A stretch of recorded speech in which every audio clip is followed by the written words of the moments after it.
Digging Deeper with At the Coalface, the podcast that shares the incredible stories of the talented and passionate people in our industry. This episode of Digging Deeper with At the Coalface brought to you with the support of New South Wales Mining. Responsibly mining coal for today and tomorrow with experts restoring land after mining at every single mine. And your host, Jessica Rouse.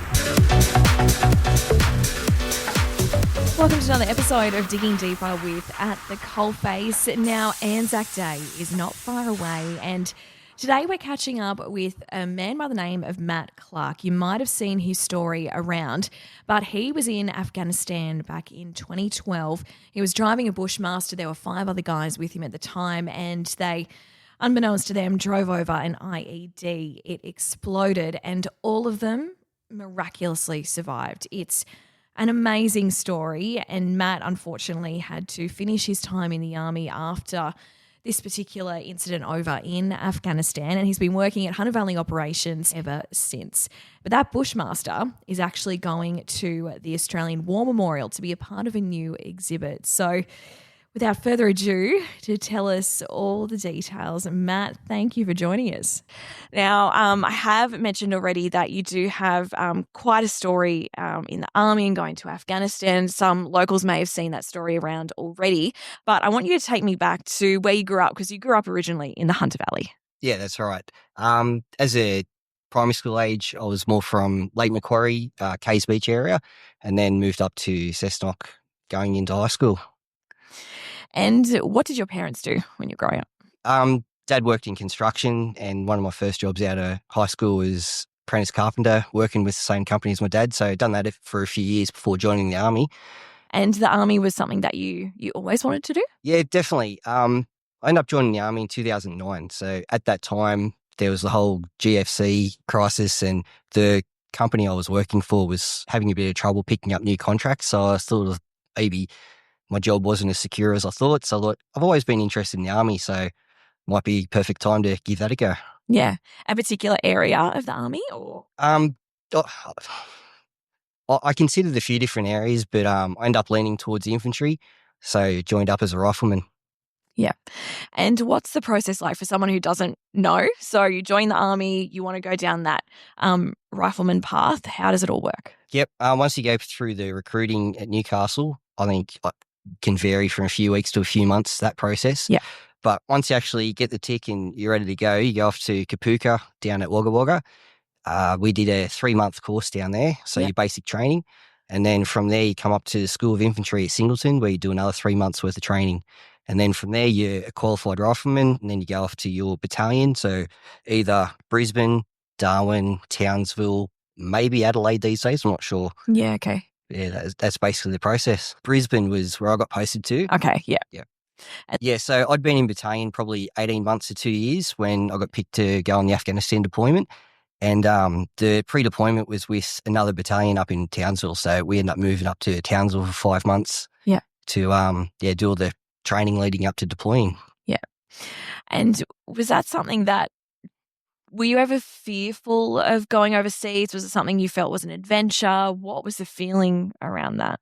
One of the biggest things all the guys say, it's like you're training for a game of football that never comes. So it's like everyone's all excited for that aspect. It's like, oh, we're finally getting to go and deploy and put all this training that we've been doing for years and years into action. Yeah. So I guess the whole fear and nervousness doesn't really come into it at all until, well, for me, it wasn't until a week over there that sort of got a little wake-up call here and there that I'm like, ooh, I better start taking this a bit more serious. So tell me about going over there. What was it like?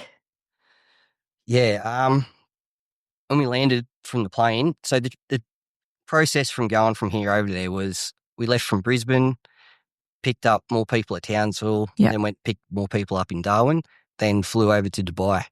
There's an air base there that you stop over for a couple of days of training, and then from Dubai into Afghanistan. And I just remember landing pre-lunchtime sometime. They put the rear ramp down on the plane, and you look out and it's just desert and then big mountains. And I'm like, wow, this place sort of looks like Mars in a way. Yeah. It's just so foreign compared to, anything in Australia. Yeah. You obviously may not be able to talk about it, but what was your mission over there? What was the goal of what you were particularly deployed to do? Yeah, so we were a mentoring task force. So our job was just to work with and train the Afghan army. Yeah. So, yeah, just help them guys out, put them through all the sort of training that we go through and help them get up to a standard where they could stand on their own feet and look after the job themselves. Yeah, yeah. While you weren't there for very long, did you get to interact much with the locals over there? Not the locals directly. It was only driving around sharing the roads with them. Yeah, yeah. A tiny bit with the Afghan army. Yeah. The guys that we had with us, they were pretty good. They were very friendly, wanting to particularly see our equipment because we had extremely good gear compared to stuff they were working with. And the story that a lot of people may have seen is from literally 3 weeks into your deployment over there in 2012. Take me back to then and what sort of unfolded on that day. Yeah, 3 weeks in, it was a bit of a world's biggest. So the deployment was meant to be 6 months. Yeah. So you do the 5 months training leading up to it. Then you head over and it's like, righto, we're here for 6 months. And then we'd only just sort of unpacked our bags and done a quick handover with the previous deployment. We'd met the Afghan guys that we were working with and I'd taken one photo and I'm like, I got plenty of time to do all that sort of stuff. Yeah. And, we just met the Afghans we were working with. We'd stayed at their base for a night or two and then we were just heading back to our base to get some more supplies and heading back. So it was a pretty mundane, like standard sort of thing, like nothing particularly exciting was going on yet. Yeah. Got really unlucky, I guess. Yeah, it was just a normal day that went completely the way you would hope it would never go. Yeah, so we were just driving along. When you're driving on the roads over there that are all dirt roads with the civilians, they're all riding around on their motorbikes and little cars. So you know you're pretty safe where everyone else is driving. Yeah. As soon as you go off-road, you sort of try to make your own path and vary it every time, go a different way and just be as unpredictable as possible. Yeah. We just happened to get funneled into this one point where it was a dry creek bed and each side of the track we were taking was like 6 to 8 foot drop off. And we were the lead vehicle and there was myself and my crew commander. So we're the vehicle crew and we were traveling with the 4 engineers. So the engineers are the bomb disposal, like finding experts. Yeah. So I remember saying to their corporal in the passenger seat, you're the bomb expert, so point me in the right direction, tell me where to go. And we end up going through this narrow sort of creek crossing and looking back, hindsight, all the hallmarks of like where we should have been getting out and searching. Yeah. It was just that there was a Afghan police checkpoint like 50, 100 meters away. So we sort of used the logic of like, it should be right. Like they're there monitoring that point all the time. So should be all right. And then not so right. Yeah. We went through the crossing probably 5 Ks an hour and then just bang, massive explosion. Trying to, first you just see like the flash of dark dirt and dust in front of you. Instantly you know exactly what happened. Yeah. The volume of the explosion is just incredible. We were inside the vehicle with crew helmets on, so they got active hearing protection inside them. And just instant, like, ringing in your ears just went on for ages.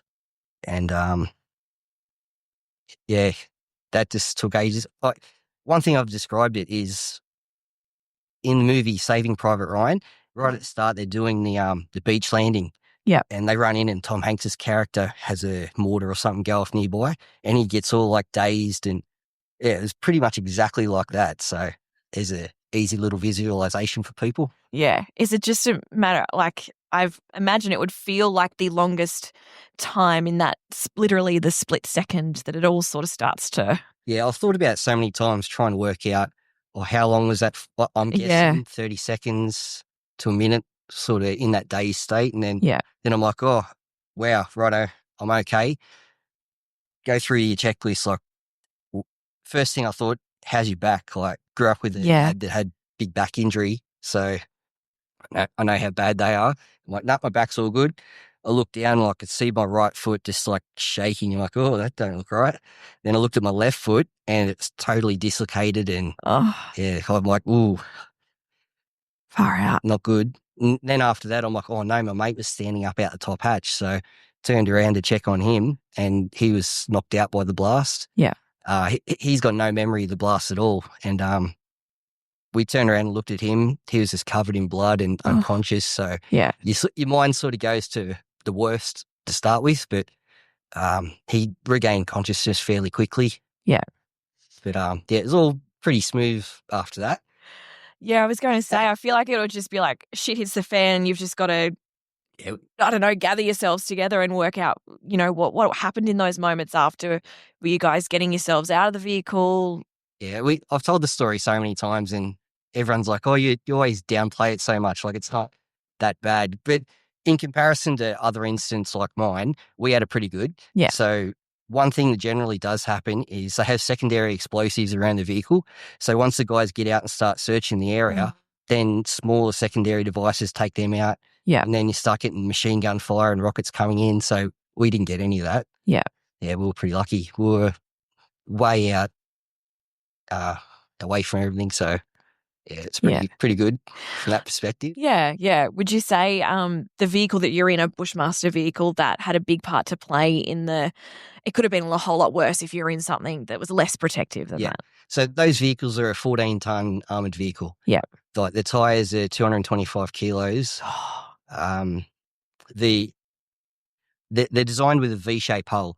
So if you get a blast on one side, V-shape directs the blast energy up and outwards away from the crew. So it's sort of like a Formula One car. Like when they crash, they just disintegrate. Yeah. And you're just left with the crew compartment intact. Yeah. So all that energy is dispersed by all that stuff around the vehicle, I guess. That's incredible. Yeah, it's a great design. The company that makes it, Talus in Bendigo, I think, they're trying to organise for me and the other crew members to go down and do a tour of the facilities and meet the people that make them. So. Yeah. They've been around longer than I thought, because I feel like the average Australian only really started hearing about them when the government was sending them overseas to help in Ukraine. Yeah. But they've been around for ages. Maybe 20 years. Yeah, yeah. Just a ballpark. Like I joined 2009 and they'd always been around since before I joined. Yeah. Yeah, they're a good vehicle. And in comparison, when the main base that you land in Afghanistan was called Tarankout. That was the central part where all Aussies operated from. Yeah. That's where the airport was. And when I first left Tarankout heading out to our patrol base, we went through this little vehicle graveyard and it had all the Ford Rangers and Hiluxes that the Afghans had been using. Yeah. Obviously, they're just normal cars. They don't handle the bombs too good. No. In comparison, like they were all 2-seaters, like and everything from the tray forward just gone. So you don't really need to ask what happened to the guys that were inside those vehicles. So in comparison, no Australians have ever been killed in a Bushmaster. Had lots of injuries, but they've done a very good job. They've saved a lot of lives. Yeah, definitely. And tell me about, so you were obviously injured. Tell me about the extent of your injuries. Yeah, so probably 45 minutes afterwards, we had the helicopter turn up, pick myself and crew commander up. We went back to the main hospital and that's where they sort of assess the damage and they sort of patch you up and send you back to Dubai. Yeah. And went back to Dubai for 2 days there and then 2 days later I was back in Brisbane and where I stayed at hospital for a month. So that was the London 2012 Olympics. Oh. I got to hospital a day or two before that started and I think I got out a day or so after it finished. Yeah. So, at least you had entertainment. That was my entertainment for the month stay in hospital. During the month stay in hospital, I had 5 surgeries, I think. Yeah. So, a bit of damage. Went through reading the reports on all the damage. It was like 13 or 14 broken bones, both feet and ankles. So, majority was the left side. Yeah. But so 95% of the damage was left side, right side. Yeah, it's pretty good. That's full recovery on that side. Yeah. Yeah, so after the month in hospital, it was a fun process. If anyone's ever seen those moon boots, I lived in those for 6 months, I guess. slept in them as well. On both yeah, feet? both sides. Yeah. Oh, gosh. Try sleeping in bed with two of those Two on moon for boots. months. Not fun. But I was on crutches for 6 months. Yeah. So yeah, that was a fun process. Just as the guys are getting back from the deployment, unfortunately, I had to go back in for more surgery the day before they got back. So I had all these plans of greeting him at the airport, but yeah, coming out of surgery again. Yeah. So that was just to have half the metal pins and screws taken out. Yeah. And so end up after that doing probably 5 months of rehab on base. So it was Monday to Friday, probably 4 hours a day. Oh, wow. So that went on for a fair while. That sounds like it would be intense. 4 hours a day of... Yeah, so it was just like a rehab where you go in, you do stretching, work with the physio, do work in exercise pool, that sort of stuff. So how much of the metal stayed in your foot and how much was actually taken out? So I've got one metal plate on the outside of the right ankle. Yeah. I've got one metal plate on the inside and outside of the left ankle. Yeah. And all the stuff in the left foot, that's all been taken out in that second surgery they got the day before the rest of the guys got home. Yeah. Can I ask you about the obviously the physical injuries, but were there any mental side effects? Did you have any trauma after the fact? One thing I noticed after coming back to Australia, when I got to the point where I could drive a car again, I'd be driving along and then just for random unknown reasons, I'd just be like, start thinking, oh, that's a good place for a bomb. Like, watch out for that sort of point. And that went on for months. Yeah, yeah. It was this involuntary sort of reaction. And then you straight away afterwards, you're like, oh, stupid. Why'd you think that? Yeah. Yeah. So that's pretty much it. As far as dreaming about that sort of stuff, that went on for a little bit. It was probably for about 5 months that it went on for. Yeah. So coming home like a month into the deployment, the rest of the guys I went through all my training with, they still had 5 months to go. Yeah. So that sort of stuff was playing on my mind a lot while they were still over there. But once they came back after the deployment, things really eased up a lot, I guess you'd say. Yeah, yeah. So after your recovery in hospital, did that all sort of just mark the immediate end of your time in the army? Yeah, pretty much. Yeah. Because the injuries to my left ankle, I've lost half range of movement. It's been like that ever since. The doctors were basically saying, infantry work, you're carrying 40, 50 kilo packs. You're doing pack marches 15, 20 kilometers at a time. So they're like, if you do that, you're just going to destroy your ankle. Like, you'd end up with major arthritis problems. So they're like, probably best for you to find something else to do. Yeah. And you did, mining. Tell me what prompted your move into that space. Yeah. Going through the discharge process, the army was really good. And since I'm from this area originally, I managed to get a posting back to the School of Infantry at Singleton. Yeah. So finished off all my rehab and paperwork sort of discharge process at Singleton.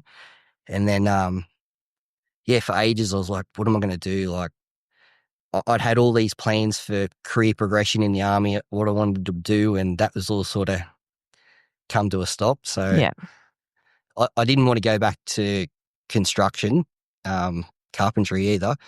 So looked around, I'm like, there's all the mines just outside of Singleton. So I'm like, give that a bit of a consideration, look and see if that's an option. So when I did the resume up, I really went into detail about, I've got all this experience in the army, driving heavy vehicles, using radio for vehicle-to-vehicle communications, and just sort of try to tailor it. So when programmed read it, they'd go, oh, this guy seems like a good fit. And turns out you were a good fit. Yeah, it turned out well. Did you find that when you started in the mining industry, obviously we speak to miners all the time, and there seems to be quite that camaraderie on the crew. Yeah. Did you find that was something similar to when you're in the army? No. Anyone, like, we're lots of ex-military at HBO. Yeah, okay. And, anyone will tell you, it's just world completely different. But it's not bad. It's just totally different. Yeah, yeah. So what's your role out there? I started off as a trainee truck driver, so did the crib relief for a few months. Then got upgraded onto crew and been there ever since. Yeah. So, majority of the time been driving the trucks, and after that, done a couple of years with scraper and a little bit of time on the water cart as well. Yeah, that's all I've been doing pretty much. It's great that there's so many options. You mentioned there are a few guys out there who are ex-defence. Yeah. It's great that mining has so many pathways and so many options that you can really tailor the skills that you have to anything out there. Yeah, there seems to be a I guess you call it like a high success rate from ex-defence transferring over into the mines. So it was a couple of weeks after I started, one of my best mates now, who I didn't know at the time, he was on crew. He come up to me at the crew hut during lunchtime. And he's like, "Were you in the army or something?"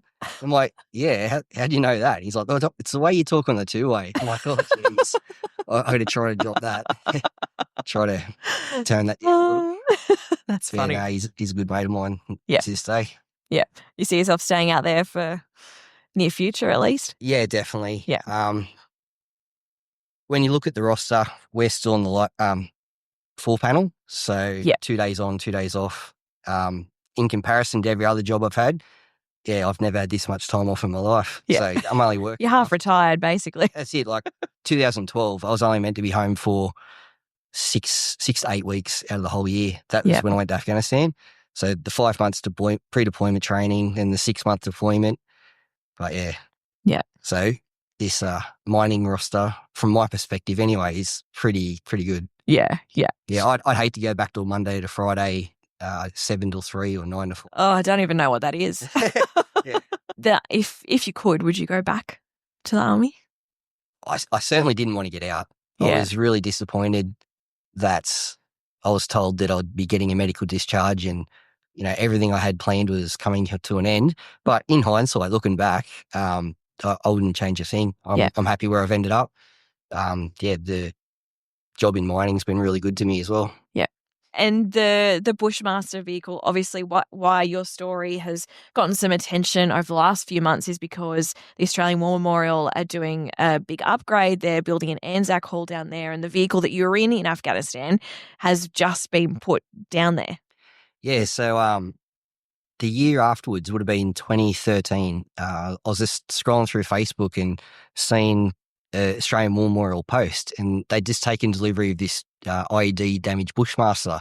I looked at it and I'm like, that looks close. So straight away I went to my hard drive and I've pulled out, looked at all the photos, and I'm comparing scratches and the paintwork and chips all over it. I'm like, that's mine.